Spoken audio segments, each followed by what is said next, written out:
Ok. Alors, bah, c'est super. Je suis très content de vous voir après cette ère cosmique interminable de, de pas classe. Et très bien. Donc, vous savez qu'il y a différentes divisions possibles de cognition. Je suis sûr. Je sais que vous le savez. Ouais, Je le sens. j'accepte. J'accepte aussi. Ils sont. Les facteurs mentaux, les consciences. Oui. Et est-ce qu'on peut parler de l'autocognition aussi? Oui. Valide, non valide. Oui aussi. Oui. Sensoriel, conceptuel. Oui. Différentielle, Aussi. inattentive. Oui. Ah oui, Donc là, après. c'est des divisions septuple, sinon il y a des divisions bipartites. En effet, vous avez évoqué des divisions bipartites. Mais on peut diviser toutes les cognitions en sensorielles et mentales, conceptuelles et non conceptuelles. Qu'est-ce que vous avez dit d'autre? Valide et pas valide. Euh, Autocognitive et hétérocognitive. Hein, on pourrait diviser aussi comme ça, pourquoi pas. Et puis, vous avez parlé de certaines des divisions septuples aussi qui sont pif paf pouf, bam bam boum. Cognition directe. Ouais, euh, Perception directe, Oui, la, perception directe, oui, pardon. la oui, cognition inférentielle. oui, Un petit peu cogni- Il y a la supposition correcte, la cognition inattentive, la doute, la cognition fausse. voilà, il en manque juste Mhm. une. Euh, Il en manque une. Ouais, Euh, la subséquente. ouais, la Ah, c'est le subséquence. séquence. Inférentielle et subséquente. bravo, vous les avez toutes. C'est super, très bien, très bien.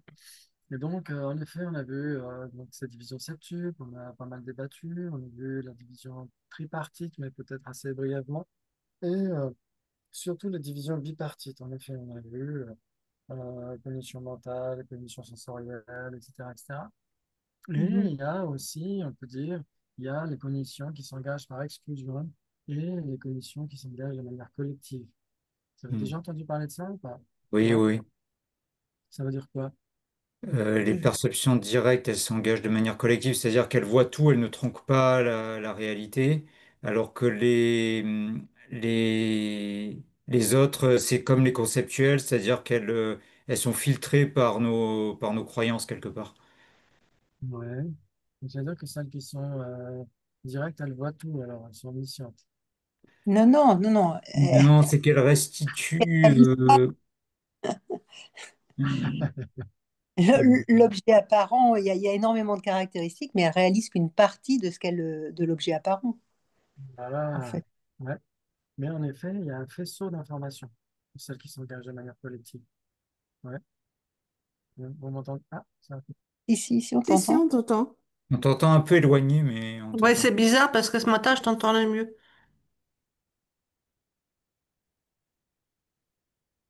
On dirait qu'il a frisé. Ouais. Ouais, et puis là du tout. Ah. Je lui Très ai bien. dit quand On ce est matin, très bien. t'entendais mieux, du coup, on n'entend plus du tout. Ouais. Voilà, Et là, il c'est est mieux. caché. Oui, Ouais. par contre, Ouais. on t'entend un peu éloigné. Alors, attendez, je vais essayer de régler le micro. Speaker. Ah, mais oui, il n'est pas branché. Ah, mais c'est pour ça. Voilà.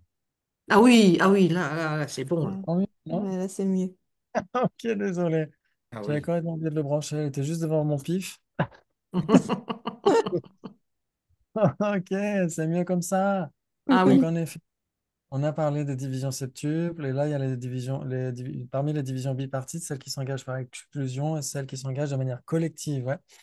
Ok, celles qui s'engagent de manière collective, c'est-à-dire qu'il y a un faisceau d'informations. Ouais, qui parvient à cette conscience. Mais ça ne veut pas dire que cette conscience réalise tout ce faisceau d'informations. Ça, je suis sûr que vous pouvez me dire que, par exemple, cette tasse, elle vous apparaît. Ouais. Oui, Très bien. Qu'est-ce qui vous apparaît d'autre? sa Sa couleur. couleur, son contour, etc. Ouais. Les doigts qui la tiennent. Oui. Moi, je ne La suis personne qui que est le derrière. présentateur. La personne qui la tient, La ouais. potiche. Je suis la potiche, je suis juste le prêt. Personne. Le vase. Ouais, donc vous avez une tasse et une potiche. Donc restez concentrés sur la tasse. La tasse, est-ce qu'il n'y a que sa couleur, sa forme, son contour qui vous apparaît?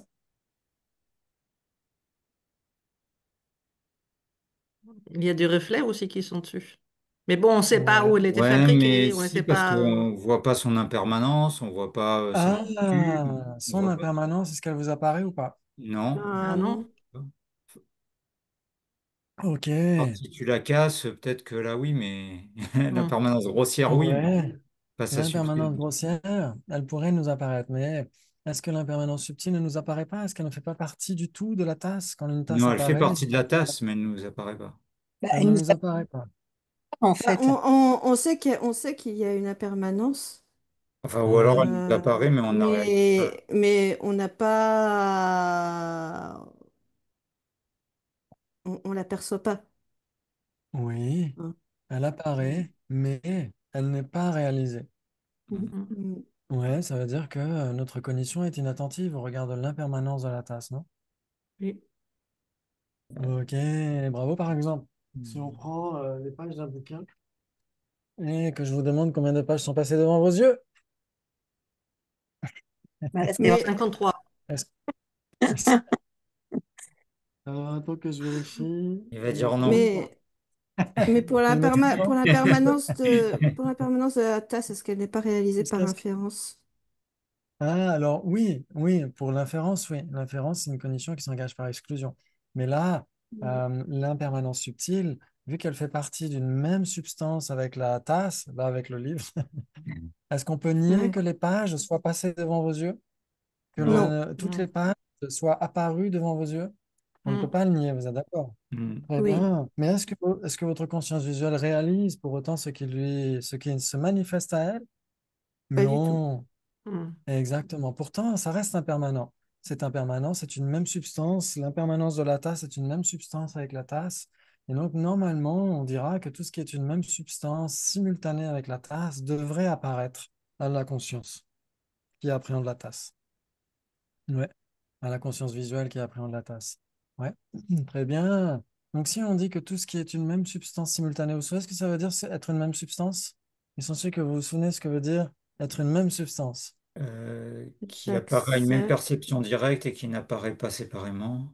Voilà, ça apparaît à une même perception directe et ça n'apparaît pas séparément. On pourrait dire ça n'apparaît pas séparément à la perception directe à laquelle cela apparaît. Ouais, ça C'est pourrait quoi être la, une autre diffé- formulation. Ouais. la différence entre même substance et même entité, du coup? Il y en a. Alors C'est pas- justement, il y a combien? Trois possibilités. Oui. Ouais. Ça veut dire que si c'est une même substance, c'est nécessairement une même entité. Mhm. Mais si c'est une même entité, c'est pas nécessairement une même substance, parce que si c'est une même entité, ça peut être permanent. Ouais, par exemple, l'espace incomposé et Mhm. existants sont une même entité, mais ils ne sont Mhm. pas une même substance parce qu'ils n'apparaissent pas à une perception directe vu qu'ils sont permanents. Ouais. Mm. Ok. Ouais.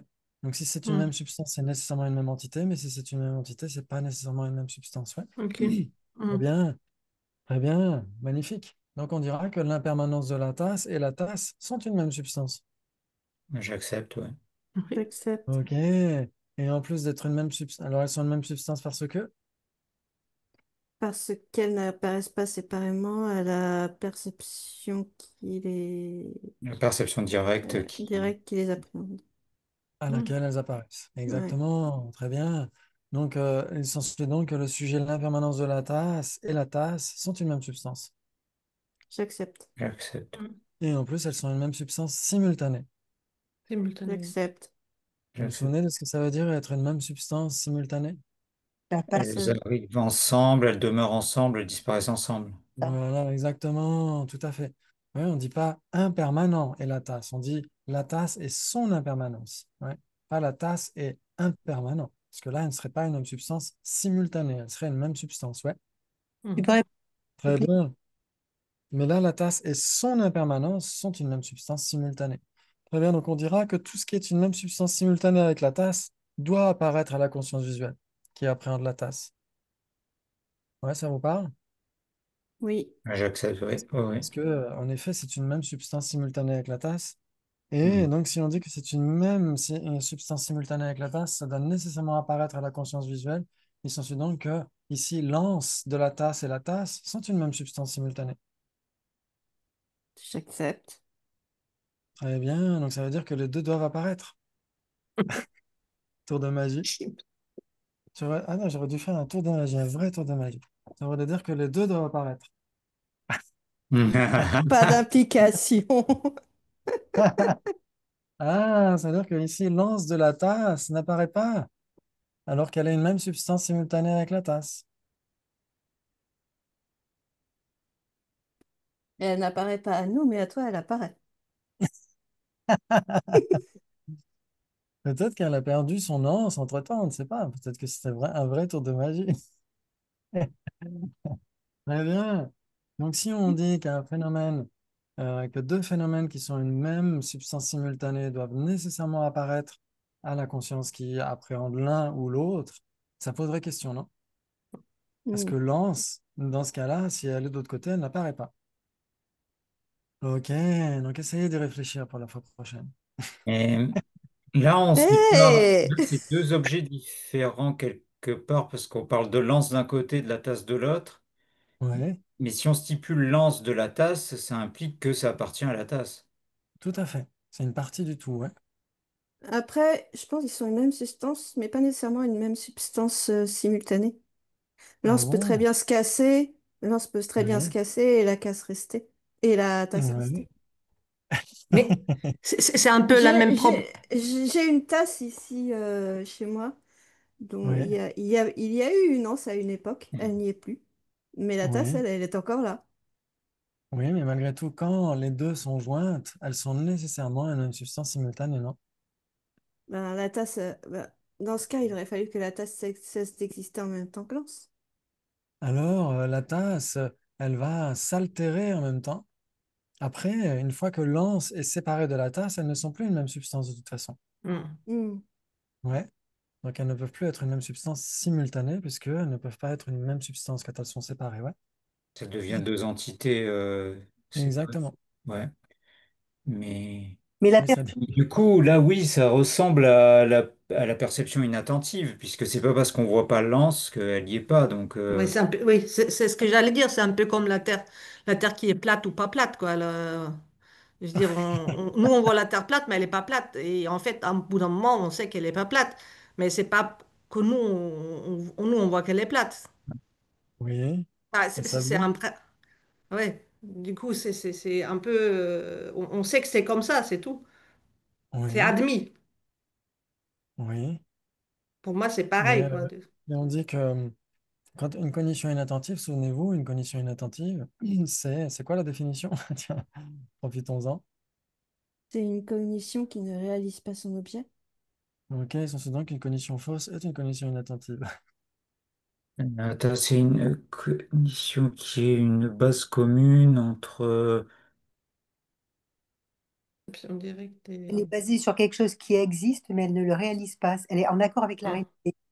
Voilà. C'est une base commune entre une perception claire, une apparence claire de son objet et l'incapacité à réaliser cet objet. C'est pas ça ou... Hmm. Oui, c'est très similaire. C'est une cognition qui est une base commune entre ceux qui a l'apparence claire de son objet d'engagement à un phénomène spécifiquement caractérisé et qui Oui, est incapable d'induire une certification au regard de cet certification. objet d'engagement à Hmm. un phénomène spécifiquement caractérisé. Ouais, donc ça veut dire que là, est-ce que vous avez l'apparence claire de l'anse? Non. Non. Non. Donc la conscience visuelle ne peut pas être une cognition inattentive au regard de l'anse, ouais, Hmm. de la tasse. Mais là, il y a quand même une donnée là, par rapport à cette histoire de tasse que je comprends pas. La perception visuelle est quand même limitée. Elle a un champ de perception. Et quand tu la tournes, effectivement, on ne la voit pas. Donc, en fait, ouais, c'est parce qu'elle est limitée à un espace bien donné. Mais ça ne veut pas dire que c'est pas une même substance et que c'est comme il y a plein de caractéristiques qu'on ne voit pas, parce que Hmm. là, la perception visuelle, elle voit la forme et le contour. Mais selon comment il est placé par rapport à nos facultés, on ne verra pas la même chose. Oui. Ah oui. Donc c'est un petit peu dans cette direction-là. Ouais. c'est qu'il y a en effet, ça, je ne sais pas si on l'avait étudié avec les thèmes de débat.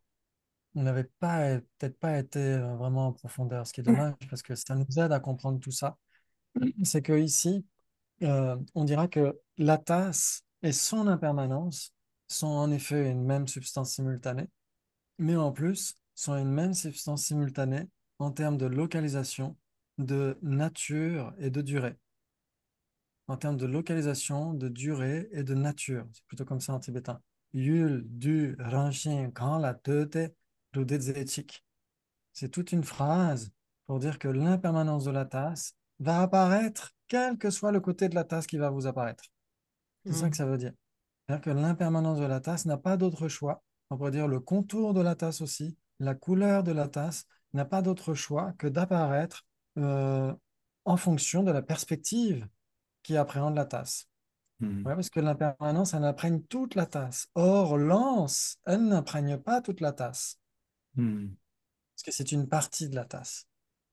Ouais, donc, on dira que l'anse et la tasse sont une même substance simultanée en termes de localisation et de durée, mais pas en termes de nature, parce que la nature de la partie n'est pas la nature du tout. D'accord. Ça veut dire, comme c'est un petit peu ce que dit Sabine, ça veut dire que c'est en fonction de la perspective, en fonction du champ sensoriel.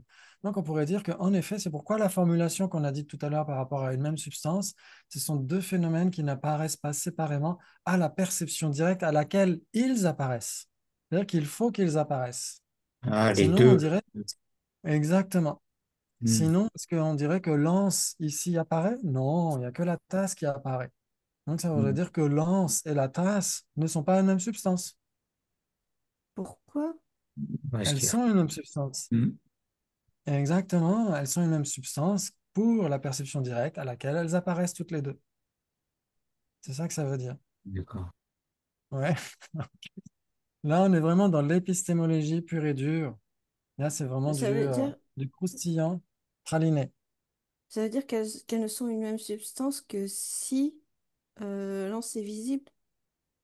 Si Alors, en l'anse fait, elles sont... Non, non, elles sont quand même une même En fait, substance. Hmm. oui, l'anse doit être visible de toute façon, Hmm. à un moment donné. Ça veut dire que même si elle ne l'est pas ici pour vous, elle doit l'être à un moment donné pour quelqu'un. C'est ça que ça veut dire. Ouais, Comme toi, c'est par ça que ça veut exemple. dire. Pour moi, exactement, tout Hmm. à fait. Hmm. Donc, ça veut Et dire qu'elles donc, sont une même substance à la même perception directe à laquelle elles apparaissent, à la mienne et pas à la vôtre. Ouais, ça il veut dire. fallait J'accepte. répondre ce que Gabi a dit, pas d'implication en fait. Alors, pas d'implication, c'était à quel syllogisme? Bah, C'est quand tu as dit qu'elles elles sont sont pas pas une même une... substance simultanée puisqu'on voit pas la anse. Hmm. Ah, exactement. Il s'ensuit donc que le sujet, les deux, la tasse et l'anse, ne sont pas une même substance simultanée parce qu'on ne voit pas l'anse. En effet, pas d'implication. Ce n'est pas parce qu'on ne voit pas l'anse dans notre champ de perspective on ne la verra pas si on tourne la tasse. Ouais, on la verra de toute façon. Donc en Hmm. effet, notre conscience visuelle n'a pas la capacité d'observer le derrière de la tasse, tout simplement. Mm. Elle n'entre pas dans le champ visuel. Excuse-moi, ça marche que pour les impermanences, là, parce que c'est spécifiquement caractérisé par la nature, l'espace et... Non? Ça n'a rien à voir? Alors oui, en fait, dès qu'on dit une même substance, ça renvoie nécessairement à des impermanents. Et en plus, quand on dit une même substance simultanée, littéralement en tibétain, ils diront une même substance en termes de production et de durée. Donc c'est encore plus marquant. Ça veut dire que ça doit nécessairement être produit, ça doit nécessairement être impermanent. D'accord. Ouais, comme on disait tout à l'heure, si deux phénomènes sont une même entité mais ne sont pas impermanents, ils seront juste une même entité, ils ne seront pas une même substance. Mais il faut que les deux soient impermanents pour être une même substance. Mhm. Hmm. Ouais, ça joue. Hmm. Mm. Bravo, c'est magnifique. Donc, c'est quelque chose de très, très croustillant. C'est-à-dire que l'anse et la tasse sont bien une même substance et une même substance simultanée, mais ne sont pas une même substance simultanée en termes de localisation, de durée et de nature. Ouais, parce que le tout n'est pas les parties. Les parties et le tout sont contradictoires. Donc, quand on voit Hmm. le tout, on ne voit pas nécessairement toutes les parties. Hmm. C'est ça que ça veut dire en gros. Ouais, ça joue. Ok. Mm. J'accepte. Bravo, oh là là, c'est magnifique. C'est magnifique. Oh là là là là là là. Maintenant, on a parlé, donc ça c'est pour les cognitions qui s'engagent de manière collective. Comme on a dit, il y a un faisceau d'informations qui parvient à cette cognition directe, mais ça ne veut pas dire qu'elle réalise tout. Ouais, comme l'impermanence de la tasse. L'impermanence de la tasse apparaît en même temps que la tasse apparaît. Ouais, eh bien, et donc ça, ce sont les cognitions qui s'engagent de manière collective, et les cognitions qui s'engagent par exclusion, ce sont les cognitions conceptuelles. Ouais, ok, et donc je suis sûr que vous avez la définition d'une cognition conceptuelle. C'est une cognition qui s'engage dans son objet par l'intermédiaire d'une généralité de sens. Oui, on pourrait dire ça. On pourrait dire ça. Euh, la définition donnée par Jung Paul Butchok, c'est une cognition, on pourrait dire idéale ou conceptuelle, mais c'est un peu redondant si on dit conceptuel. Moi, j'aime bien idéal parce que ça parle d'image, eidos, en grec, ça veut dire image. Et donc, une cognition idéale qui appréhende la généralité de sens et la généralité de son comme susceptibles d'être mêlées. Hmm. Ça, c'est une définition beaucoup plus longue donnée par Yang Paul Butchak, mais en effet, on pourrait dire, comme tu dis, Jonathan, une cognition qui s'engage vis-à-vis de son objet au moyen d'une généralité de sens. Ça pourrait aller. Ouais. Parce que si on dit, par exemple, certains le disent que c'est une cognition idéale qui appréhende le sens et le son. Ouais, la généralité de sens et la généralité de son. Ouais, donc ça veut dire que quand une vache voit de l'eau, et qu'elle pense qu'elle peut aller boire à cette rivière, qu'elle a bu hier à cette rivière, elle a la généralité de son. Et elle dit, tiens, c'est une rivière. Glou, glou, glou, glou. Il existe peut-être une généralité de son dans le langage des vaches? Oh, Non, c'est Et c'est ce que je peut-être. suis en train de me dire. On Ouais, donc parle ça pas veut dire vache, nous. une généralité de son, c'est nécessairement du langage. Hmm. C'est nécessairement un terme, en fait, en réalité. Ouais. Donc peut-être qu'en effet, la vache aura le souvenir du bruit de l'eau. Mais dans ce cas-là, ça va plutôt être une généralité de sens, pas une généralité de son. Elle va pas avoir à l'esprit le bruit de l'eau, parce que bruit de l'eau, c'est nécessairement du langage, c'est nécessairement de la terminologie. Ouais, Donc le son, c'est obligatoirement un langage, c'est un concept. oui, c'est un concept, mais parce que la généralité de sens aussi est un concept. Ouais, sauf que la généralité de son, ça va être un concept, mais associé à un terme. Ça va être un terme qui résonne dans notre esprit d'une certaine manière. Mhm. Ouais. Donc ça veut dire que, si, en effet, Jan Paul Butchak donne cette définition pour éviter d'avoir à dire que les deux doivent nécessairement être mêlés, le son et le sens. Mhm. Sinon, aucun animal ne penserait. Or, c'est faux. Tous les animaux pensent. Ouais. Ok. Très bien, très bien, très bien. Donc maintenant, si on dit, OK, tasse, il s'ensuit donc que le sujet tasse, tasse bleue est une instance de tasse. J'accepte. Accepte, oui. J'accepte, oui. Très bien, très bien. Donc ça veut dire que la généralité de sens de tasse bleue est une instance de généralité de sens de tasse. J'accepte. Mais là, il manque bleu. Il manque bleu. T'as dit tasse bleue et tasse. C'est pas la même chose. C'est pas la même chose. Et tu peux répéter une instance. Accepte. Oui, si on dit qu'une tasse bleue est une instance de tasse, il s'ensuit Oui. donc que le sujet généralité de sens de tasse bleue est une instance de généralité de sens de tasse, puisque tasse bleue est une Oui, instance de tasse. oui, ça me paraît Oui. logique. Oui. OK. Donc ça veut dire que la généralité de sens de tasse bleue est une généralité de sens de tasse.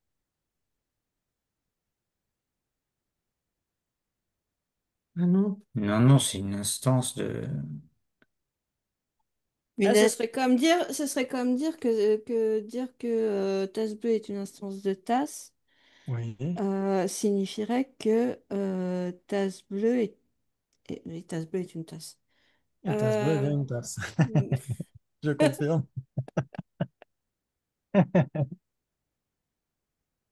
Et c'est pas parce que tasse bleue est une généralité de tasse bleue que c'est tasse bleue une généralité de tasse.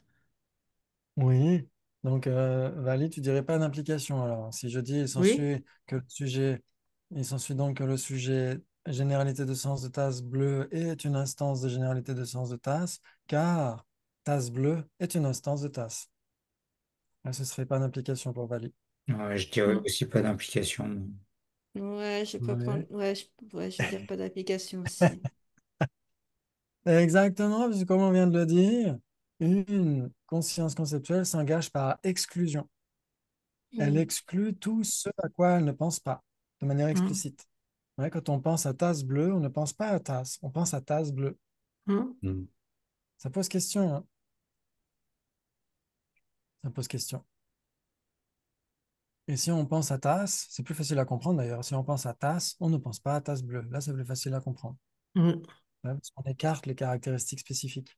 Mm. Mais Mm. en effet, on dirait que normalement, une généralité de sens de tasse bleue et une généralité de sens de tasse, les deux sont contradictoires. Parce que soit on pense à tasse bleue, soit on pense à tasse. On ne Oui. peut pas penser en même Oui. temps aux deux. Ouais, Mm. exact. Exact. Ouais, ça joue. Hmm. Mm. Ça nous aide à comprendre pourquoi. Pour réfléchir, hein. Pourquoi il faut réfléchir? Parce que pour analyser la vacuité, l'impermanence subtile, le non-soi, etc., on a besoin d'employer un concept. Mais est-ce que je peux pas penser une tasse bleue parmi toutes les tasses vertes? Un ensemble de tasses vertes dans lesquelles il y a une tasse bleue.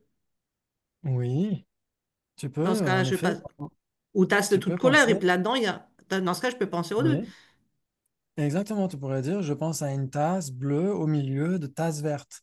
Dans ce Oui. cas-là, tu as une généralité de sens de une tasse bleue au milieu de tasse verte. Dans ce cas-là, ce n'est pas une généralité de sens de tasse bleue.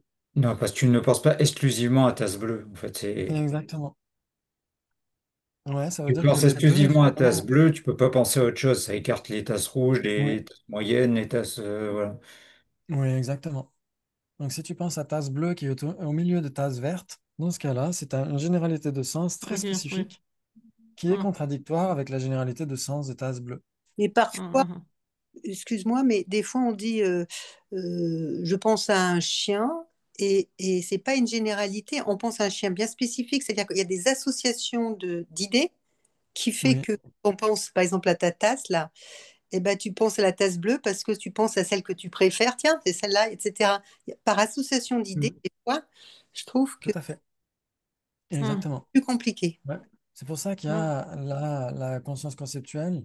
Le concept, on pourrait dire d'une certaine manière, il est double. Il y a un aspect impermanent, puisque la conscience conceptuelle elle-même est impermanente. Elle est produite en dépendance de graines. Les graines sont les conditions dominantes, etc. Ouais, on a des graines qui font en sorte qu'on a des pensées, ou alors en effet, par un stimulus extérieur, etc. On peut avoir une pensée qui va être déclenchée à partir d'une graine, ouais, parce qu'il y a une association là aussi. Et donc, le contenu même de la pensée du concept, c'est temporairement permanent, mais on peut utiliser quand même une image qui va coller à ce concept. On peut très bien penser à un chien en pensant à un chien particulier quand on pense à chien. Oui, oui, exactement comme tu le dis, on peut très bien penser à tasse bleue, notre tasse préférée quand on pense à tasse. C'est tout à fait possible. Ouais.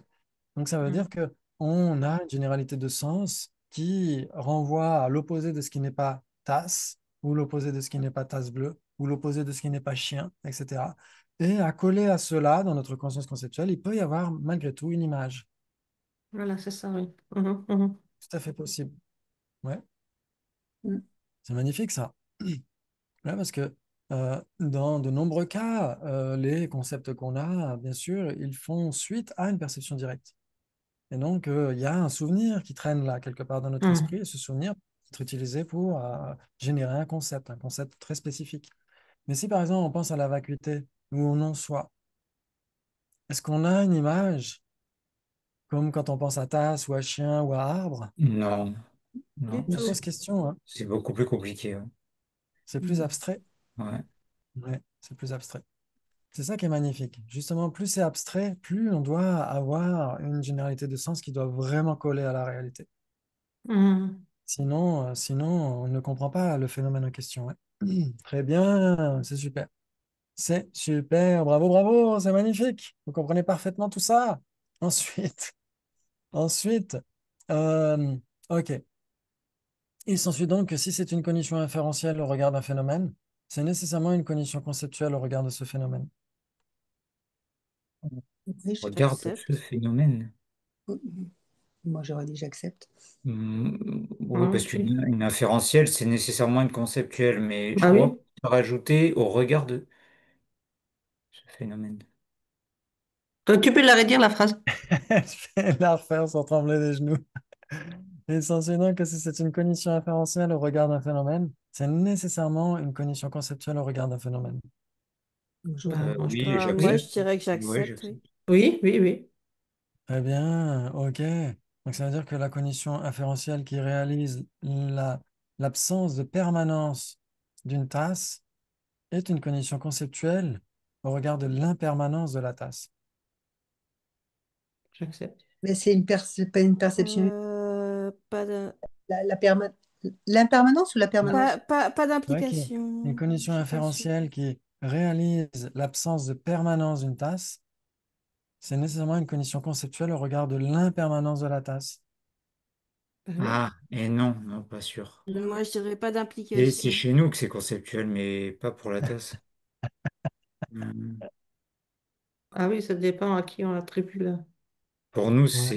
c'est conceptuel, l'impermanence de la tasse, mais la tasse, elle a bien une impermanence. Ah Et là, oui, c'est pas mais conceptuel Mais non, du tout. mais en là on fait, il y a une parle de... différence il y a une différence entre l'absence de permanence de la tasse et l'impermanence de la tasse. Il y a une différence.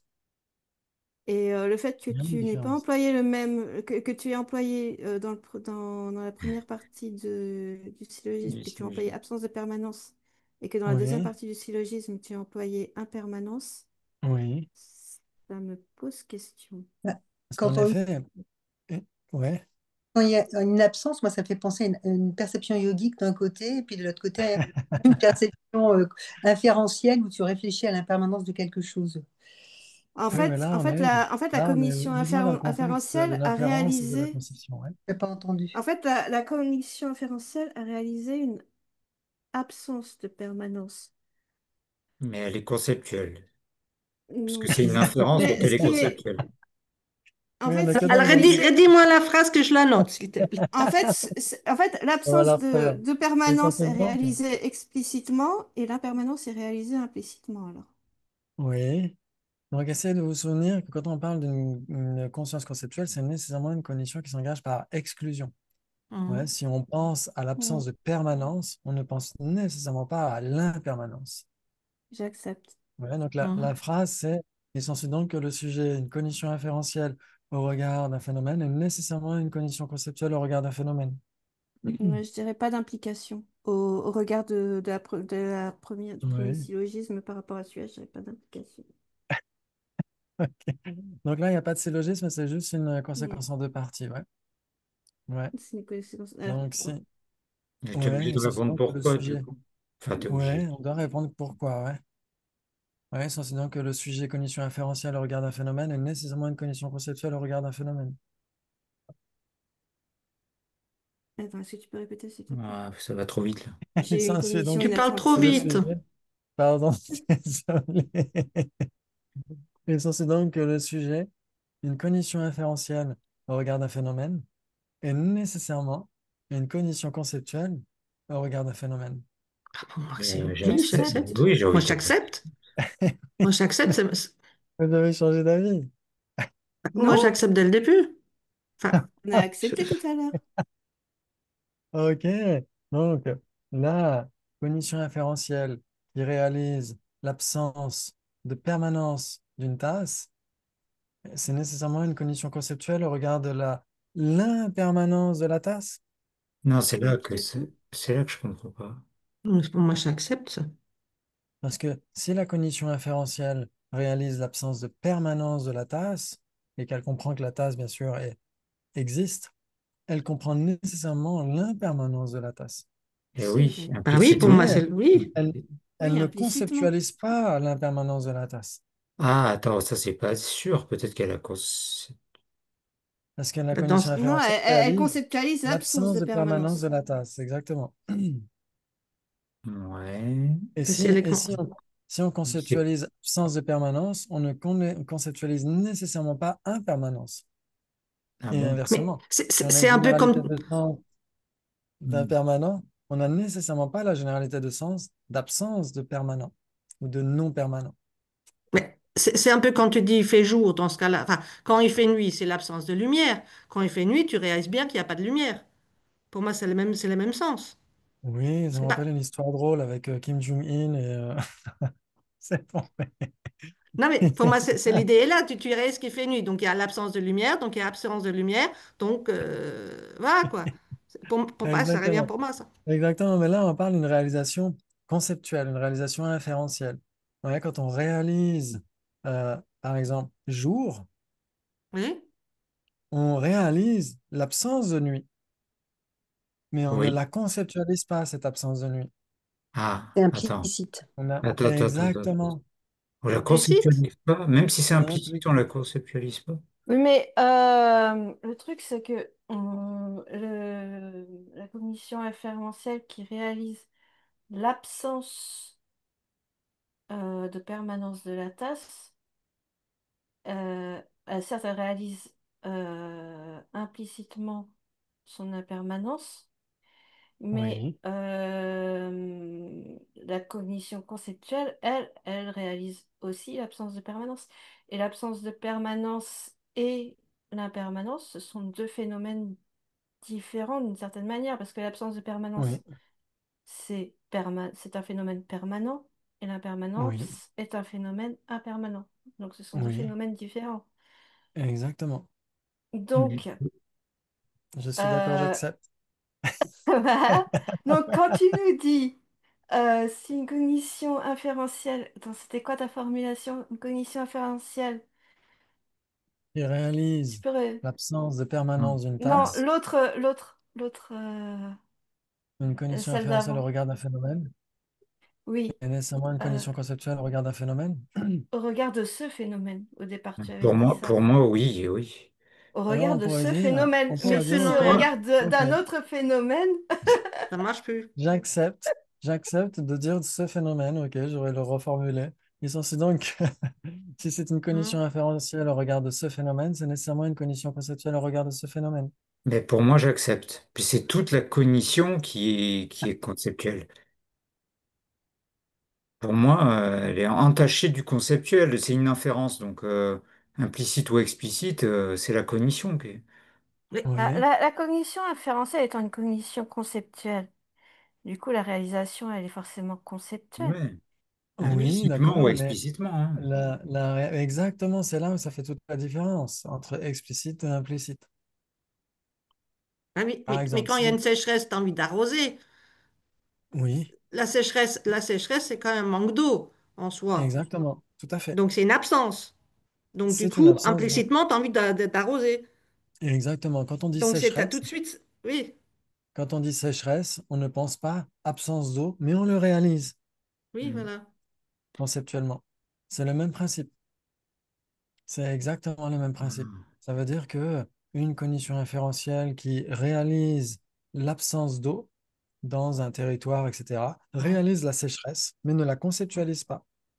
hein. Ouais, mais alors ça veut dire que c'est deux cognitions différentes dans ce cas-là. Alors, en fait, il y a une réalisation implicite et une réalisation explicite. Ça veut dire que c'est la même réalisation, mais est-ce que le phénomène apparaît ou est explicitement pensé ou non? C'est ça qui fait la différence. Par exemple, si vous pensez à non, non-tasse, Mhm. Mhm. Mhm. ouais, si je vous dis par exemple, il s'ensuit donc que le sujet, euh, cette, ce truc bulbeux à fond plat capable de contenir un thé, etc., est une non-non-tasse. Ouais. Non, ça implique la tasse. Enfin, on va réaliser la tasse sans penser à elle. Ouais.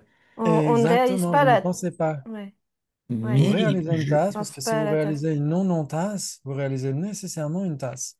Mais vous ne le pensez pas, vous Mm. pensez à non-non-tasse, vous ne pensez pas à tasse, vous pensez à non-non-tasse. Et mais vous réalisez quand même la tasse sans y penser. Mhm.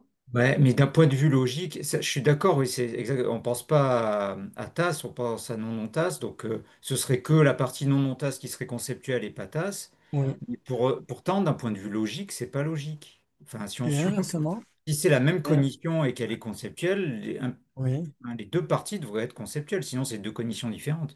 Oui, par exemple, dans les isolats, on a ça aussi, les phénomènes Hum, coextensifs avec l'isolat de choses, par Ah exemple. oui, c'est Vous vous vrai. souvenez de ça?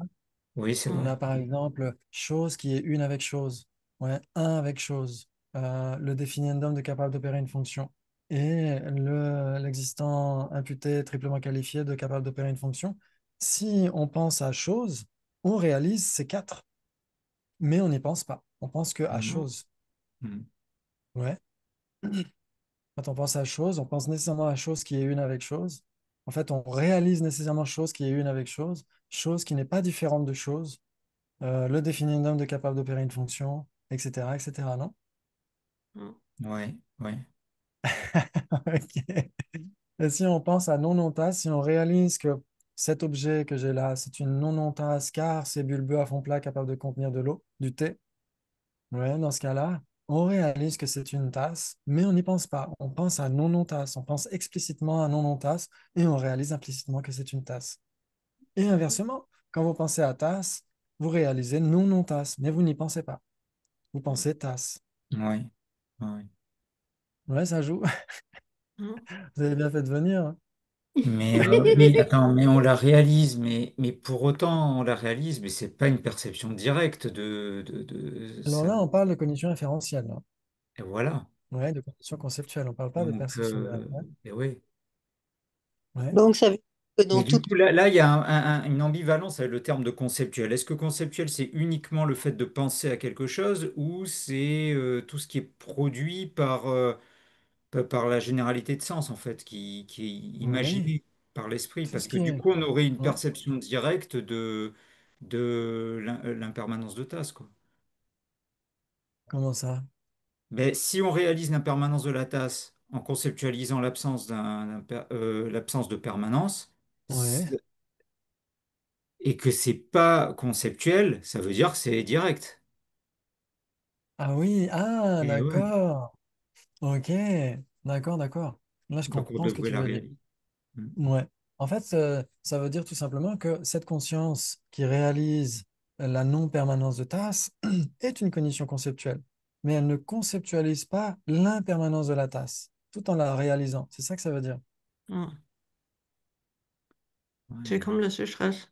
Ça veut dire que entre, oui, ouais, ah oui, on oui, ne dit pas ce n'est pas une cognition conceptuelle. On dit c'est une cognition inférentielle qui ne conceptualise pas ceci et cela. Et donc une cognition inférentielle est nécessairement conceptuelle, oui. mais elle ne conceptualise pas ceci ou cela. C'est-à-dire qu'elle conceptualise autre chose, tout simplement.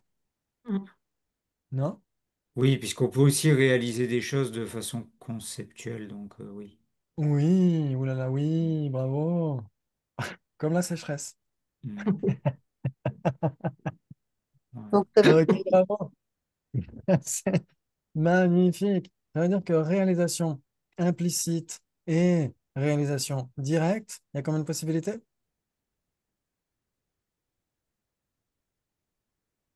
Euh, impliquer ben, je dirais zéro. Zéro, donc ça veut Réalisation dire pas. implicite, c'est ça, implicite et directe. et Et direct, réalisation directe. Qu'est-ce que tu entends par réalisation directe? Alors, réalisation directe, ça veut dire réalisation en moyenne de perception oui, directe. perception Une directe. réalisation, c'est une Perception directe. cognition valide directe. Ouais. Vite quand c'est... Ou, ou une subséquente hein, qui réalise aussi qui réalise son objet. Ouais. Ben, c'est contradictoire alors. Est-ce que c'est pas... Contradictoire pour Sabine. Ouais. Attends, est-ce que c'est vraiment Hum. contradictoire? Attends, parce que... Hmm. Implicité directe. Non, Ok. c'est pas contradictoire. Donc, est-ce que vous vous souvenez de ce qu'on a dit ce matin? C'est très loin maintenant, il y a quelques heures, qui J'étais pas peuvent là ce paraître des aires matin, j'ai pas cosmiques. écouté. Sur quoi? Ouais. C'est direct, Ce c'est matin, on a parlé de quoi, à la page 182? Les hétéros... le fait de- mission. Hum. enfin, comment on appelait ça? Je sais plus. Oui. Recognition et... Hétérocognition et Ok. autocognition, ouais. Les cognitions valides qui étaient... Oui, on utilise. Hum. Autocertifiante et hétérocertifiante. Oui. Hétérocertifiant. Exactement. Hum. Et à un moment donné, on a parlé de celles qui sont autocertifiantes et qui sont directes. Par exemple, la cognition valide directe qui réalise le non-soi, la perception directe yogique qui réalise le non-soi. Hmm. Est-ce que c'est possible? Est-ce il est possible d'avoir des cognitions valides directes qui réalisent le non-soi? Ah oui, Perception Oui, oui, les perceptions, les cognitions yogiques, oui. Oui, ouais. oui. sinon, sinon le Bouddha Yogiques. aurait Oui, fait un petit peu Bah oui. une publicité mensongère. Il aurait dit, il y a les quatre nobles vérités, mais moi, je n'ai pas réalisé la troisième. Mhm. Et la dernière. Ouais, donc le Bouddha a nécessairement une réalisation directe du non-soi, parce qu'il parle à partir de son expérience. mm. Ouais, très bien. Ok. Donc ça veut dire que le non-soi apparaît à ses perceptions directes yogiques. Non, ça J'accepte. c'est une absence. Ah, C'est donc ça veut justement dire que... pas qu'il en déduit que, enfin, c'est pas qu'il en déduit, il en déduit Non, pas, là, et ça on lui est plus dans le apparaît, concept. comme ça il le réalise directement, que bah, c'est vide, distance, Et est-ce que le non-soi est permanent ou impermanent? Les permanents. permanent.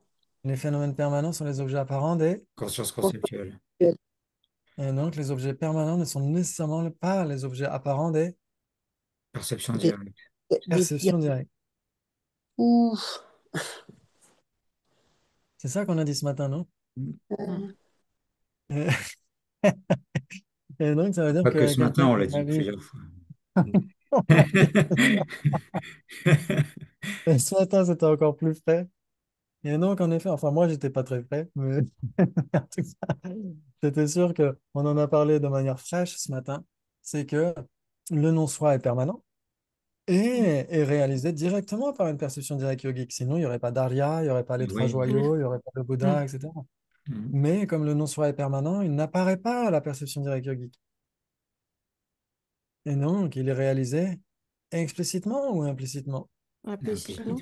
Implicitement. Implicitement. Et pourtant, il est réalisé directement. Mm. Mm. Même C'est si, en l'implicite. effet, comme on a dit, il y a certains Tibétains qui Mm. vont dire, qui vont pas dire Ngun Sung Du, Topal Jawa, ils vont dire Ngun Sung Gi, Topal Jawa, ils vont dire c'est réalisé au moyen d'une perception directe. Ils vont pas dire c'est pas directement réalisé. Pourquoi pas? Mais certains sont capables de dire oui, oui, c'est une perception directe, mais implicite. Mm. Ouais. Comme Ouais. la sécheresse.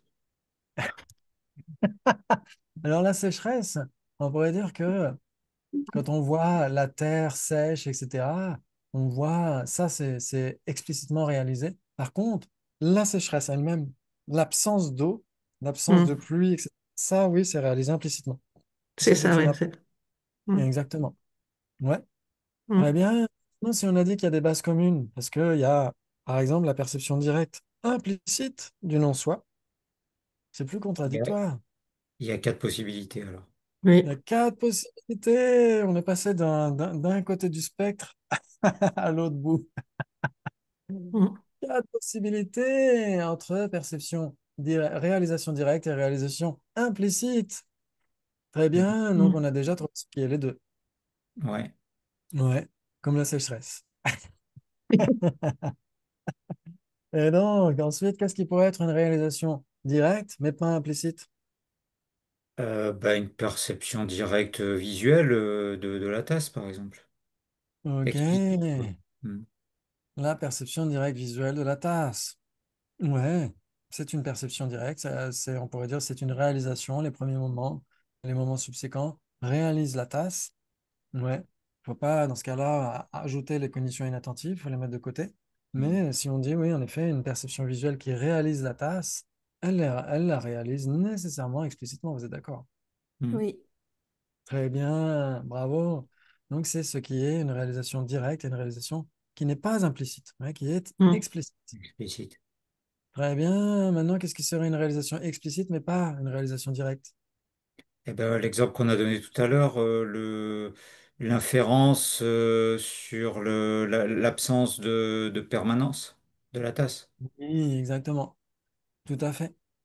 Ouais. Donc, dans ce cas-là, si on a une cognition inférentielle qui réalise l'absence de permanence de la tasse, elle réalise explicitement l'absence de permanence de la tasse et implicitement, qu'est-ce qu'elle réalise?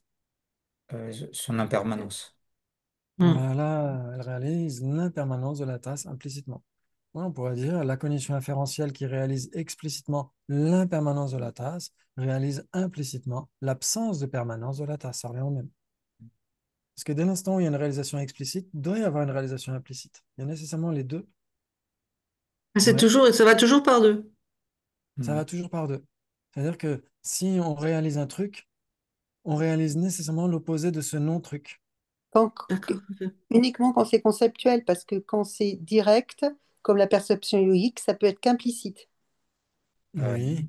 C'est ça? Alors, on pourrait dire la perception directe yogique la perception directe d'un phénomène permanent est nécessairement implicite. Mais quand c'est un impermanent, dans ce cas-là, c'est explicite, non?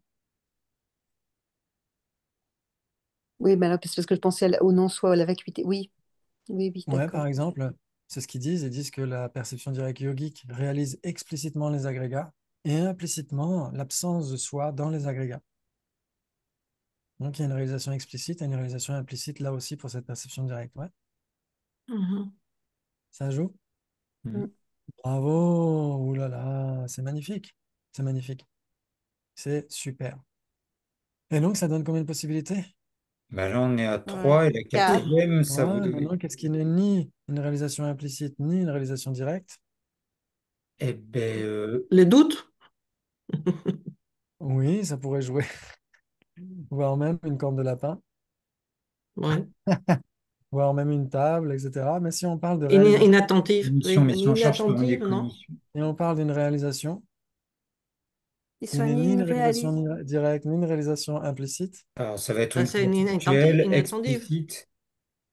alors est-ce qu'une cognition inattentive réalise son objet? Non. Oui. Non. Non, elle ne Bah réalise pas. non. Donc, ni direct ni implicite, hein, c'est ça que tu dis. Ouais, Ben, Mm. une réalisation explicite conceptuelle. Mm. voilà. Ouais. Ah Par oui, ok. exemple, par exemple, si vous vous souvenez du repas que vous avez fait hier, etc., vous réalisez ce repas de manière explicite et implicitement, vous réalisez que vous n'avez pas mangé, vous n'avez pas jeûné, par exemple. Mhm. Hein, Mm. si vous avez déjeuné, vous n'avez nécessairement pas jeûné. Mhm. Donc, vous réalisez explicitement le fait d'avoir mangé et implicitement, vous réalisez le fait de ne pas avoir jeûné. C'est le même principe. Ouais, ça joue. Ouais. Oui. Ouais, c'est magnifique. Oh là là, c'est super. C'est super. Excellent. Très bien. Donc, je pense qu'on a fait un petit peu le tour par rapport à ces points-là. Bien sûr, on va peut-être y revenir prochainement et en connaître l'esprit dans d'autres points qu'on verra parce qu'on n'a pas encore fini le texte, même si on n'est pas très loin. Et par rapport aux facteurs mentaux, en effet, on a les consciences principales et les facteurs mentaux. C'est une division bipartite. Là, vous êtes d'accord? Oui, exact. Oui. Eh Ouais. bien, donc ça veut dire que ça inclut toutes les cognitions, une division bipartite. Donc, si c'est une cognition, c'est nécessairement l'un ou l'autre. Ouais. Très bien. Ok. Et donc, Alors, qu'en attends, est-il attends, de parce que l'autocognition? voilà, c'est ça. L'autocognition, Hmm. c'est aussi. Ouais. Oui. Et c'est Je bien Ouais, l'ai une senti venir cognition. aussi, ouais. Ouais. C'est bien une connaissance. l'autocognition, c'est quoi? C'est bien une conscience. C'est bien une cognition, l'autocognition, puisqu'elle fait partie des divisions. Non, c'est une cognition, mais Mais si c'est on pas divise la nécessairement une cognition conscience. en conscience principale et facteurs mentaux, où va Non, Hmm. l'autocognition? c'est obligatoirement, comment dire, le duplicata, enfin, le papier carbone de chaque conscience. Donc, dans chaque conscience, dans chaque cognition, il y a obligatoirement une autocognition, non?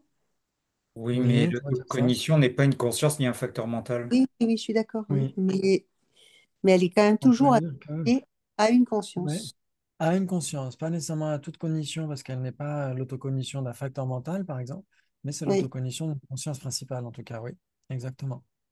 Ouais, Oui, mais on ne peut très pas la bien. ranger donc dans les consciences non plus pour autant. Non, exactement. On C'est peut la vraiment ranger un dans les terme. cognitions, mais pas dans. Donc la bipartite, facteur mental et cognition, il me manque quelque chose, quoi. Et conscience, Ouais, il manque quelque chose. ouais, exactement. Et dans ce cas-là, il y a l'autocognition qui n'en fait pas partie. Mais c'est vrai que même les divisions bipartites, par exemple, si on dit que, par exemple, il y a une autre division bipartite célèbre, si c'est une cognition, c'est soit une cognition valide, soit une cognition non valide. Ouais. Hmm. Oui, Très oui. bien. Qu'en est-il de votre conscience visuelle? C'est une cognition? Une Oui, perception. C'est une cognition, votre conscience visuelle, j'accepte. parce que c'est Peut-être, clair et cognitif. ouais. Et Mhm. donc, si Oui. c'est une cognition, c'est nécessairement soit une cognition valide, soit une cognition non valide, et c'est donc que votre conscience visuelle est soit l'une, soit l'autre. Laquelle est-elle? selon les circonstances, elle peut être valide ou non valide. Ça dépend de quelle école on se place. Si on est Prasangika, c'est Ça non dépend à valide. quelle heure on se lève. Ou on se Aussi. couche. Voilà. C'est Parfois les deux. parfois les deux. Et si on dit que si c'est une cognition, c'est nécessairement soit une cognition valide, soit une cognition non valide, qu'en est-il de votre conscience visuelle? Parce que c'est une cognition. Eh ben, pour les Prasangika, c'est une fausse, puisqu'on saisit l'apparence Une inhérente. fausse? Enfin, une non valide, puisqu'on voit la. Erroné. Ah bon? Il n'y a pas de cognition valide chez les prasangiques? euh,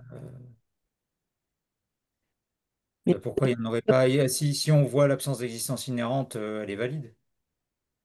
Alors là, pour les prasangiques, on verra que n'importe quelle cognition est une cognition valide au regard de ce qui lui apparaît, Ah. même une cognition fausse. Ouais. Donc c'est très spécifique pour les prasangiques. Ah oui, oui, Mais parce que fausse, c'est au objectivement, regard de l'objet d'engagement. Donc en fait, ah c'est. oui, oui, oui. Ouais. Après, toutes nos Ok. consciences sont erronées de toute façon. Elles sont erronées, Hmm. mais certaines sont valides. Ça, on l'apprend déjà chez les sotrantikas, par exemple, lesquelles sont des cognitions Euh, valides tout en étant erronées. Et conceptuel. Les cognitions valides inférentielles, ouais. Inférentielles, oui, elles sont Nécessairement Inférentiel, valides. ouais. erronées, et pourtant elles sont valides. Ouais. Donc ça nous apprend ensuite à comprendre le prasangika. Pour le Oui. prasangika, toutes nos consciences sont nécessairement erronées, et pourtant certaines sont valides. Ouais. Mais ça n'empêche pas les cognitions valides. Ouais, ça, c'est très important. Très bien, bravo, bravo. Ok, donc où va votre conscience visuelle? C'est bien une cognition. Et donc, si on a dit que c'est une Oui. cognition, c'est nécessairement une cognition valide, soit une cognition non valide. Euh, Ça cognition dépend. Ça dépend de l'école dans Au laquelle on premier se place, du moment, coup. elle est peut-être Ça valide. dépend, Au ça deuxième moment, elle dépasse. est plus valide alors. Pour Ça un dépend, ça prasangika, elle sera dépasse. toujours valide, en fait. Non, le deuxième Oui. instant, il est peut-être plus valide. Attends. Pour qui? Valide, c'est nouvelle et infaillible, c'est ça? Pour les Sotrantika, oui. Une cognition Euh, nouvelle et infaillible. donc du coup, oui, donc du coup, hein, le second moment de la conscience visuelle, il est plus valide. Ok. Donc, prenons une cognition Chez valide, les par exemple. Sotrantrika, ouais. Ouais. Ouais, Prenons une cognition valide. Ouais. Si on dit que si c'est une cognition valide, c'est nécessairement soit une cognition valide directe, soit une cognition valide inférentielle. Vous êtes d'accord? oui. Oui. Qu'en est-il de votre cognition valide?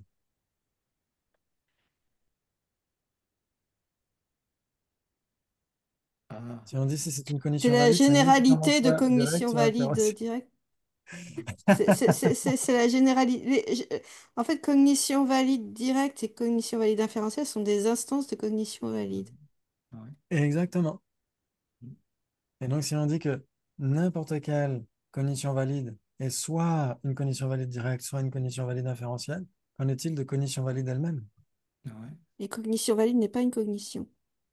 Ce n'est pas une cognition. Ce n'est pas une cognition nouvelle infaillible. Non, mais en fait, cognition valide en tant que généralité de sens n'est pas une cognition. Ah oui, mais généralité de sens n'est nécessairement pas une cognition. Ouais. Là, on ne dit pas la Mm. généralité de sens de cognition valide, on dit cognition valide. Ouais. Mm. Donc, essayez de réfléchir pour la fois prochaine. Mais j'aime pas quand tu fais ça, Mais Philippe. non, la fois prochaine, Et, très bien, donc ça c'est important. Ça veut juste dire que, en effet, quand on a l'auto-isola ou l'isola général, on ne peut pas le classer nulle part. Par exemple, Mm. couleur, parce que couleur est rouge, verte, bleue, elle n'est rien de tout ça. Ouais. Mm. Mais si c'est une instance de cela, ça doit nécessairement appartenir à une catégorie ou une autre. C'est ça que ça veut dire tout simplement. Ouais. Mm. Ok, D'accord. bravo, bravo. Maintenant, les facteurs mentaux. Est-ce que vous avez un petit peu de temps? Bah oui, Oui, tout. Est-ce que vous avez toute 5 la nuit. minutes? Ouais. Je regarde le visage de Sabine. Ok. Donc, 5 petites minutes. Ouais, très bien. Donc, vous connaissez parfaitement les 5 facteurs mentaux omniprésents. Vous les connaissez par cœur, j'en suis sûr. Ils Oui. sont tellement importants pour notre psychologie pragmatique, la psychologie bouddhiste au quotidien. C'est Euh, très, très important. il y a le contact. il y a la volition, Contact. l'identification, la sensation et le contact. Ouais. Non, non, non, attends. Voilà. Oui, ouais. Contact, sensation, Euh, identification, application Identification, mentale intention, et intention. intention.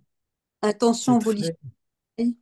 Intention, volition, c'est pareil, ouais. On pourrait dire intention. En général, on traduit par intention. Non, Ouais. mais ça dépend C'est ce qui permet. des profs, enfin Ouais. des. C'est pas toujours pareil. C'est pour Oui. ça. Ouais, volition. Ça, personnellement, j'ai l'impression que ça donne quelque chose comme le libre arbitre, comme une volonté. J'ai la volonté d'orienter mon esprit vers ceci et cela. Alors que l'intention, c'est automatique. Et dès l'instant où notre esprit se dirige vers quelque chose, vers une pensée, vers une couleur, vers un son, etc., c'est le facteur mental intention. Il n'y a aucune volonté propre, il n'y a pas de libre arbitre, c'est automatique. Mhm. C'est pour ça que volition, je trouve ça un peu flottant, mais après, c'est juste mon ressenti. Ouais. L'intention, c'est le facteur mental qui permet d'orienter l'esprit vers ce qui est vertueux, non vertueux, etc., etc., ouais. Ou neutre. Mhm. Très Mhm. bien. C'est un petit peu ce qui permet le mouvement à notre esprit d'une certaine manière. Et donc, ça, c'est très important parce que quand on a, en général, une sensation agréable, qu'est-ce qu'on fait? On continue à aller vers l'objet. Compris. Exactement, on a l'intention de se diriger vers cet objet. Mhm. Ouais. Quand on a une sensation désagréable, qu'est-ce qu'on fait? On s'éloigne de On l'objet, s'éloigne de l'objet. Exactement. Et si on ne peut pas y arriver à s'éloigner de l'objet, qu'est-ce que ça engendre? De la Quoi. colère. de La la La colère. souffrance. colère, le stress, l'anxiété, l'angoisse, la frustration, etc. Ouais. Ça, c'est passionnant, cette façon d'envisager la psychologie bouddhiste. Très bien. Maintenant, si on est dans une sensation déplaisante et qu'on ne peut pas fuir, qu'est-ce qu'on peut faire, par contre? D'où vient cette sensation? Se De- poser la question à chaque fois. Ça, c'est le propos du Bouddha à chaque fois, se poser la question. D'où est-ce que ça vient? Par exemple, on a les vraies souffrances. Bah, d'où est-ce que ça vient? Des vraies origines. Ouais, si on ne sait Mhm. pas d'où viennent les vraies souffrances, comment est-ce qu'on peut s'en débarrasser? Par contre, si on sait d'où elles viennent, on peut s'en débarrasser en demandant Mhm. leur cause. Là, c'est le même principe. Qu'est-ce qui génère cette sensation déplaisante? Une mauvaise identification. Enfin, on n'a pas identifié Exactement. comme il fallait. Tout à fait, une identification extrêmement restreinte. On identifie qu'un aspect déplaisant de la situation. On a, par exemple, comme un joueur d'échecs, espérer gagner une partie en ne se focalisant que sur une case de l'échiquier. Comment est-ce qu'il peut gagner la partie? C'est impossible. Impossible. Donc, si on est uniquement sur un aspect très étriqué de la réalité, un aspect purement déplaisant, on va avoir une sensation déplaisante et l'intention de fuir. Et si on ne peut pas fuir, on n'a que du stress, de l'anxiété, etc. Donc maintenant, qu'est-ce qu'on peut faire pour transformer notre identification?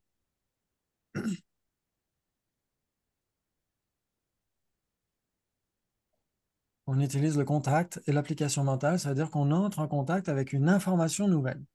On essaye d'ouvrir notre esprit, de voir toutes les cases de l'échiquier, de voir aussi qu'est-ce qu'on peut obtenir comme bienfait avec cette situation. Par exemple, un problème avec un collègue, un problème avec un problème relationnel, etc., etc. Mhm. Ouais. Si on se dit, qu'est-ce que je peux obtenir grâce à cela? Plus de patience, plus de résilience, plus d'endurance, etc. Et donc, même l'éveil, je peux obtenir l'éveil grâce à cette personne. Parce que cette personne me permet de faire un check-up intérieur, de voir à quel point je suis solide ou pas. Et donc, on a une sensation plaisante dans ce cas-là, parce que notre identification est plus vaste, parce que notre esprit entre en contact avec une information plus vaste. Et donc, on a une Mhm. sensation plaisante. Il n'y a plus la sensation déplaisante, et donc plus le stress, plus l'anxiété, plus l'angoisse. C'est terminé. Ça joue? Ouais, je suis d'accord. Ouais. Ça, c'est magnifique. Ça, c'est magnifique. Franchement, c'est... Des fois, on dit oui, Loric, oui, il y a des débats un peu conceptuels dans les sphères un peu abstraites, etc. Mais là, c'est du concret. Là, c'est vraiment du concret. Comment est-ce qu'on fait pour gérer notre esprit? Ouais. OK. Et puis après, il y a d'autres débats annexes. Par exemple, on dit que là, le contact sert de support à la sensation. C'est le contact avec une information qui engendre une sensation particulière. Ouais. Mais si on dit que ces cinq facteurs sont omniprésents, ça veut dire qu'ils sont tout le temps présents. Et donc, s'ils sont tout le temps présents, comment est-ce que le contact peut être la cause de la sensation, puisqu'il existe en même temps qu'elle? Ah ah! Non, mais c'est parce que le contact, il est omniprésent, mais par rapport à un instant de conscience. Donc pour cet instant de conscience, le contact sera nécessairement avant la sensation. Par contre, pour l'instant d'avant, ou l'instant... ouais, je sais pas. Enfin, dans un instant de conscience, c'est certain que le contact sera avant la sensation, ça c'est sûr. C'est Ah, vraiment donc un ça veut instant de dire qu'il conscience. y a un instant de conscience où il n'y a pas de sensation. Le facteur mental de sensation n'est pas omniprésent. Et Il si, n'est pas et tu- présent. Ben, en Il y a fait, le intermittent du spectacle. non, et non, peut-être il va apparaître, mais après le contact, en dépendance du contact. Après le Ah, en contact, en fait, dépendance du contact. Donc, c'est-à-dire qu'au moment où il y a le On contact, est il n'y a pas toujours encore dans le la même sensation. instant. On est toujours dans le même instant, par contre. Donc, Ouais, si on est dans un instant de conscience, par exemple, est-ce que votre main coexiste avec les 5 doigts? oui, Non. Oui. Oui. Et oui, donc, oui, chacun des 5 doigts coexiste avec les autres. Et donc, oui. s'ils coexistent, à partir des Sotrantika jusqu'au Prasangika, toute cause existe nécessairement avant son effet. Mm. Or là, le contact, la sensation, l'identification, etc., ils coexistent. Donc, comment est-ce que l'un peut être la cause de l'autre? Mais en fait, une sensation spécifique n'est pas est la cause d'un contact spécifique, mais on peut avoir plusieurs sensations en même temps. Oui, on peut avoir une sensation visuelle, auditive, olfactive, gustative, tactile, mentale. Mm. Et donc, chacune de ces sensations va être produite par un contact visuel, auditif, Oui. olfactif, gustatif, tactile ou mental. Mm. Ça Mais veut si dire on dit par... que la Ah, oui. sensation est Mais engendrée par un contact, comment est-ce qu'elle c'est peut un peu coexister comme, au contact? en fait, c'est un peu comme, par exemple,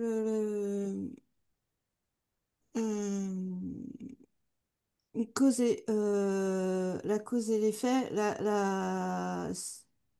euh, cause et effet, c'est comme le fait que cause et effet sont équivalents, mais qu'une cause et son effet ne sont pas équivalents.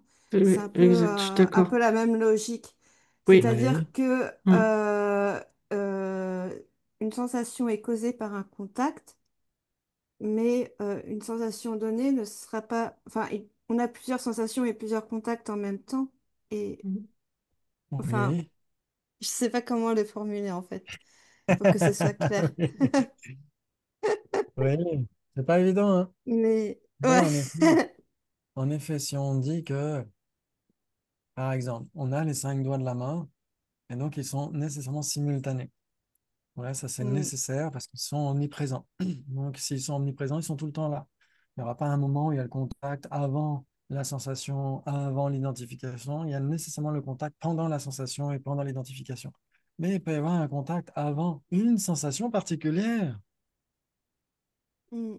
Ouais. Ouais, le contact avec une information particulière peut engendrer une sensation plaisante, etc. Ça ne veut pas dire qu'il Mm. n'y avait pas la sensation au moment du contact, mais il n'y avait pas cette sensation plaisante à ce moment-là. Mm. Cette sensation plaisante sera simultanée avec un nouveau contact. Mais attends, parce que... Est-ce que... Et, et là, on est à nouveau dans le fractal. Et c'est exactement ça, c'est Oui, très mais fractal. oui. Non, mais alors, ça veut dire, ça implique que c'est pas omniprésent dans ce cas-là, qu'il y a toujours un moment donné où l'un des 5 facteurs, si c'est de cause à effet, il y a bien un moment donné dans l'instant de conscience où un des facteurs n'est pas là, quoi. Pas encore Ah Mais ouais? produit, si on décompose vraiment. si Ah on bon? réfléchit par rapport à ta main, tes 5 doigts, Oui, tu as les 5 facteurs omniprésents, tu peux très bien mobiliser un de tes doigts, les autres sont toujours là. C'est-à-dire que tu peux très bien avoir un qui va prédominer et que les autres vont être plus en sourdine, si tu veux, mais ils seront toujours là. Pas possible ça? oui, par exemple. Par exemple, imaginons qu'on ait une plaie sur l'index et que avec le pouce, on appuie sur la plaie. Ça va engendrer une sensation déplaisante. Oui. Le pouce et l'index, de toute façon, ils coexistent. Mais cette instance de pouce va engendrer une instance d'index, de Ouais, mais en sensation fait, déplaisante d'index. Mais ça ne veut le- pas dire que le contact et la sensation soient dans leur ensemble séquentiels. Ils sont de toute façon simultanés, mais un contact spécifique peut produire, être on pourrait dire la condition coopérante d'une sensation plaisante, déplaisante, etc., qui viendra au moment d'après. Mais au Et là, moment d'après, il y aura de toute façon le contact qui sera présent au moment de la sensation, mais pas nécessairement le même contact qui aurait été la cause de cette sensation. Ah, d'accord. Donc le contact en général est omniprésent, mais pas nécessairement un contact spécifique. C'est comme ça qu'il faut comprendre. Oui, D'accord. exactement. Donc comme, Parce dans que mon instant sachez, de conscience, il y a nécessairement un contact, mais c'est pas nécessairement le contact qui est la cause de la sensation de oui, ça veut dire ça. qu'en effet, Hmm. par exemple, un moment, euh, par exemple, l'instant T de Instant T, ouais. contact va produire une sensation de l'instant T plus un. Oui, voilà. Ouais. Et au moment de l'instant T plus un, il y aura de toute façon un contact de l'instant T plus un aussi. Hmm. Mais ce contact de l'instant T plus un ne sera pas la cause de cette sensation de l'instant T plus un, puisqu'il sera coexistant avec elle. Oui. Oui, là, je comprends. Ouais, C'est ça joue. c'est Hmm. le même principe avec les trois éléments qui permettent d'avoir une perception, l'objet, la faculté, la conscience. Et on dit que les consciences, c'est toujours il y a une conscience antécédente, il y a toujours un moment avant. Donc en fait là, à chaque fois, il y a un contact avant, il y a une sensation avant. C'est pour ça qu'ils sont... Non, c'est pas pareil, c'est pas le même C'est principe. assez, c'est assez similaire. C'est assez similaire, on pourrait dire. Par exemple, pour la perception directe mentale. Perception directe mentale, elle vient nécessairement d'un moment immédiatement antérieur, qui est la condition antécédente et qui est la condition dominante. Ouais. Donc ça veut dire qu'il y a de toute façon de la conscience mentale sans début ni fin d'une certaine manière, si on parle de la conscience mentale la plus subtile. Mais en effet, un moment antérieur peut être la cause du moment ultérieur. Et ce moment ultérieur va être la cause du moment immédiatement ultérieur, qui va être la cause du moment immédiatement ultérieur, C'est etc., pour ça etc. qu'on se remonte la moule quand on, quand on pense à un truc et ça énerve, et puis ça énerve, et puis en plus, c'est peut-être pour Oui, ça. On peut, et après, on peut Une ruminer parce réaction que en notre chaîne. voilà. identification, on ne fait que Ouais, rester sur un aspect très délétère d'une situation externe. Alors que si on entraîne notre esprit à penser à autre chose, Ouais, c'est à ça. penser plus vaste, à être en contact avec une information plus vaste, etc., à ce moment-là, on transforme notre Mm, atmosphère intérieure. Ça, c'est magique. c'est Ça, c'est vrai. magique. Parce que cette réaction en chaîne, de toute façon, elle sera toujours là. C'est simplement qu'on essaie de De la toute façon. rendre positive, en fait. Et pas Oui, aller, voilà. Ou la oui, parce que déformer, l'orienter autrement, quoi. Parce qu'à l'heure oui, actuelle, c'est plus l'affliction qui teinte l'instant et qui crée cette réaction en chaîne. Et... oui, ça peut être ça, exactement. Et après, justement, je voulais vous parler des afflictions, mais peut-être la fois prochaine, pour voir si, il est possible. On dit souvent qu'une affliction, quelle qu'elle soit, est nécessairement dépendante de l'ignorance. Mais est-ce qu'elle coexiste à l'ignorance ou est-ce qu'elle existe après un moment d'ignorance? Ça, on essaiera de le voir une fois prochaine. Ok, parce que ça dépend d'une école à l'autre. Pour les non-prasangika, ça pose question. Mais pour les prasangika, c'est peut-être plus simple. Ok, très bien, merci beaucoup. C'est un immense plaisir. Donc, il y a des choses à réfléchir pour la fois prochaine. Et essayez de repenser à tout ça, si ça vous intéresse, bien sûr. Et une fois prochaine, on essaiera aussi de revenir un petit peu sur des éléments de logique, simplement pour essayer de réviser un peu le syllogisme. Je ne vais pas aller en profondeur parce qu'on a déjà eu une saison où on a parlé de la logique avec la définition de la propriété du sujet, la définition de l'implication, etc. Mais j'ai peur que ce ne soit pas si pertinent pour vous. En tout cas, peut-être pas pour cette saison-là, on va voir. Et en tout cas, mais faire plein de révisions de tout ce qu'on a vu jusqu'à maintenant. Ouais, Mm, depuis les couleurs, les bases établies, les possibles d'être, impossibles d'être, les substances, etc., etc. Pour faire plein, plein de débats, plein de révisions, pour être sûr de bien garder des choses à l'esprit. Ouais. OK? Mais aussi pour Très bien, rafraîchir merci un peu beaucoup. la mémoire, parce qu'on Et a oui, oublié plein de trucs aussi. Ouais. tout à fait. Merci beaucoup. Prenez bien soin de vous et pour le bien de tous les êtres, comme d'habitude. Et à la fois prochaine pour la longue vie et l'excellente merci. santé de sa sainteté d'Alama et pour tous le vivre ensemble, pour que tous les êtres vivent en harmonie, que tous les conflits, toutes les guerres, tous les désordres naturels cessent le plus rapidement possible, et que tous les êtres soient heureux et obtiennent l'éveil le plus rapidement possible. Merci beaucoup. Prenez bien soin de vous et à tout Merci. bientôt. Merci. Salut. Bonne À la soirée. Semaine semaine bientôt. prochaine. Ciao, merci encore. Salut.